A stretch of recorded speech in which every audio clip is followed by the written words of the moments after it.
महाराज जैसे नदी के पास उतरे, महाराज जोर से आवाज लगा रहे, इतने में केवट आ बोले भैया कोई द्वारकापुरी जाने वाला है क्या? सुदामा जी ने कहा भैया जाना तो मुझे है लेकिन देने को उतरा ही नहीं है। बोले क्यों चिंता करते हो ब्राह्मण देवता, आप जैसे को ही तो पार उतारने के लिए मैं आया। महाराज वो केवट कोई और नहीं था, वो साक्षात स्वयं भगवान ने। अब सुदामा जी ने कहा बिल्कुल सच्ची बोल रही हो ना? बोले हाँ बिल्कुल हम पार उतारने आए महाराज। सुदामा जी आके जैसे नौका में अपना चरण को रखा, कहते महाराज बड़े भाव से उन्होंने चरण को रखा और सुदामा जी को ऊपर से नीचे तक केवट निहार। बोले सारी संसार बदल गए लेकिन ये आदमी वैसे को वैसे। बोले कहाँ जा रहे हो सखा? बोले पंडित जी महाराज कहाँ जा रहे हो? तो बोले सच्ची बताओ। बोले कौन? बोले मेरे बचपन का जो सखा है ना, जो मेरी लंगोटिया यार है, वो द्वारका के श्री कृष्ण है और मैं उससे मिलने के लिए जा रहा हूं। बोले क्या?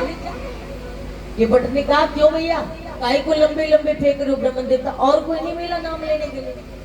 बोले तू कहा जाने मेरे श्री कृष्ण को, जिसका कोई नहीं होता उसी का तो वो होता है, जिसको कोई नहीं थामता उसी को तो वो थामता है, जिसको कोई नहीं समझता उसी को तो वो समझता है।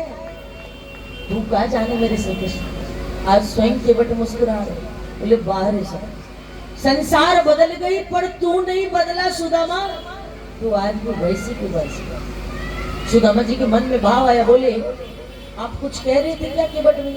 बोले नहीं कुछ नहीं। अब इतने में पार उतरे। बोले केवट भैया जी बताओ यहाँ से द्वारकापुरी और कितना दूर है? बोले वैसे तो ज्यादा दूर नहीं है लेकिन आपके शरीर को देखकर लगता है कि अभी 3 दिन और है। शरीर की एक एक हड्डी दिखाई दे, पैरों में बीमारियां फटी।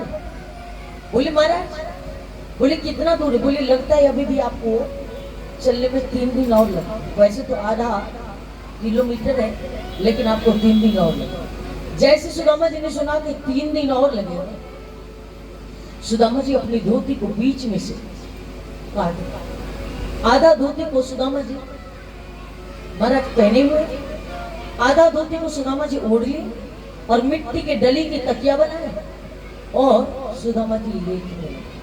बोले लाख गरज पड़े ना तो अपने द्वारका बुलाए।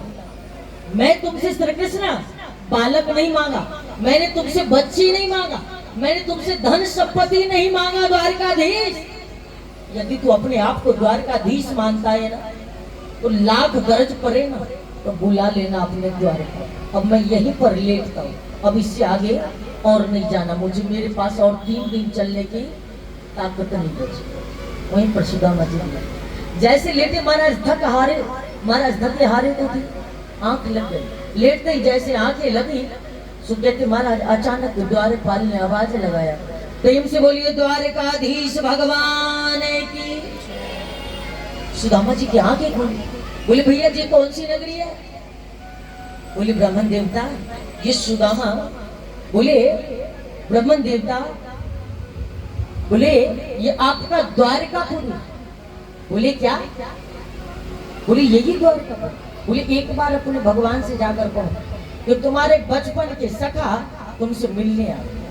महाराज वहां भागवत जी में एक स्थान पर भी ऐसा नहीं लिखा है कि द्वारपाल ने सुदामा जी को धक्का दिया हो, सुदामा जी को लठन लेकर गिरा दिया। महाराज वहां पर जो द्वारपाल खड़े थे ना, वो जय और विजय सुदामा जी की चरण को छू के प्रणाम किया और उन्होंने पूछा है कि आप कहाँ से आए? उन्होंने पूछा है आपका नाम क्या है? भगवान तक संदेश भी तो दिया, लेकिन पहले उन्होंने प्रणाम किया।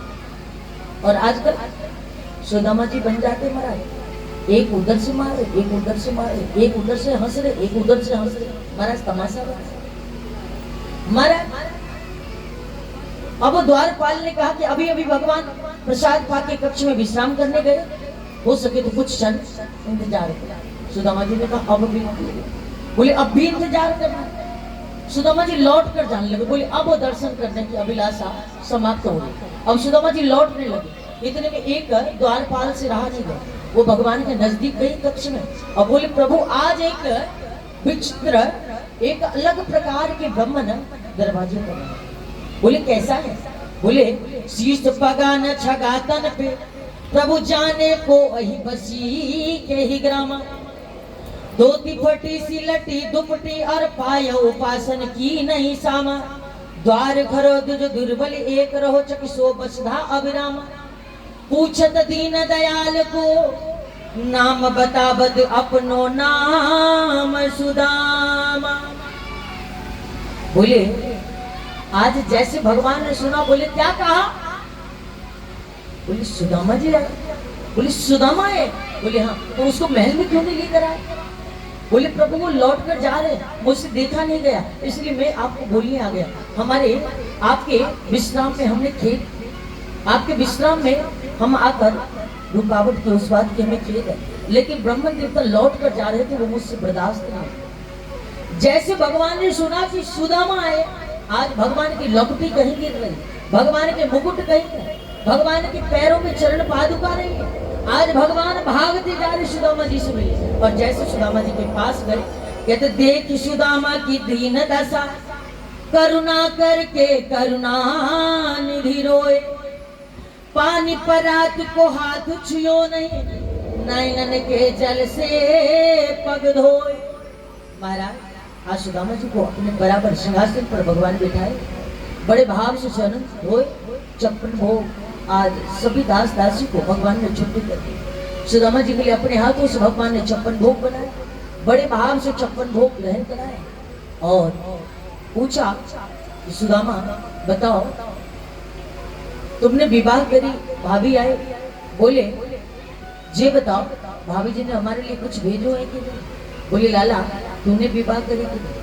अब इतने में भगवान की सभी पटरानी एक एक करके आ रही प्रणाम को। बोले लाला, अब सुदामा जी कह रहे चीर सौभाग्यवती भव, चीर सौभाग्यवती, सुदामा जी के हाथ तक। बोले महाराज, बोले लाला कान दियो, एक बात पूछूं? बोले पहले ऐसे पूछ लेना। बोले ऐसे नहीं, पहले कान तो दे। अब जैसे भगवान ने कान दिया, बोले लाला ये सबके सब अपने ही है ना? भगवान ने कहा ये सबके सब।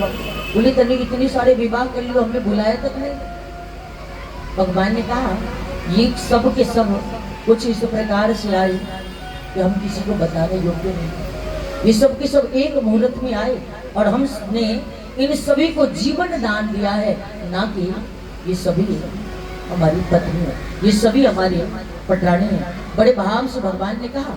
बोले सभी को बड़े सुंदर से सुदामा जी ने आशीर्वाद दिया, और सुदामा जी से जैसे भगवान ने पूछा कुछ लाए कि नहीं, सुदामा जी बारंबार मना कर, लेकिन भगवान की नजर जैसे बाजू पर गई, सो देखे नेक उठा हुआ। झट से भगवान ने तांडुल के गठरी को खींचा, और जैसे गठरी को खींचा मारा, भगवान ने उस गठरी को चारों तरफ घुमा कर देखा, वो कपड़ा कम से कम 20 जगह से सिला। भगवान ने उसमें से तांडुल की मुट्ठी जैसे भरा, भगवान ने निहारा, बोले बाहर उसे, बोले तुम जैसा धन आज तक संसार में, तुम जैसा त्यागी ना आज तक कोई हुआ है न कोई होगा। बोले तुम्हें तो बहुत पहले आ जाना चाहिए था मेरे यार, तुम आने में थोड़ा विलंब कर दिया, नहीं तो इतना दुख तुम्हें उठाना नहीं पड़ता। आज उस तांडुल को ग्रहण करते ही भगवान ने सुदामा जी को सब कुछ समर्पित कर दिया। महाराज एक द्वारकापुरी और दूसरा सुदामापुरी के नाम से जाने जाते। प्रेम से बोलिए बाल कृष्ण भगवान की।